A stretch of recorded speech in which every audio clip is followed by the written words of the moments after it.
Muling pinatunayan ng Police Regional Office Negros Island Region ang kanilang matatag na paninindigan laban sa kriminalidad matapos maaresto ang #1 most wanted person sa buong rehiyon sa isinagawang manhunt operation sa Purok Paho, Barangay Rizal, Silay City noong ika-28 ng Mayo taong kasalukuyan.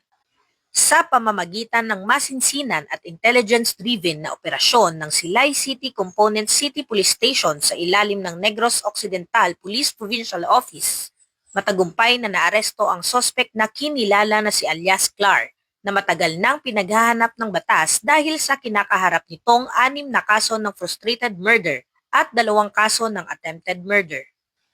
Ayon sa investigasyon, ang sospek ay kabilang umano sa mga nasangkot sa isang madugong insidente ng pamamaril at nag-ugat sa alitan ng magkabilang kampo sa panahon ng halalan.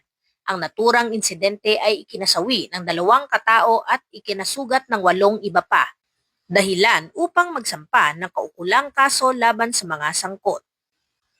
Ipinakita ng Pro-NIR ang kanilang profesionalismo at mahigpit na pagsunod sa batas sa buong operasyon. Matapos maaresto, agad na ipinaalam sa sospek ang kanyang mga karapatan at isinagawa ang mga kinakailangang proseso alinsunod sa umiiral na mga patakaran. Ang matagumpay na pagkakaaresto ay isa lamang sa mga patunay ng walang humpay na kampanya ng kapulisan laban sa mga nagtatago sa batas.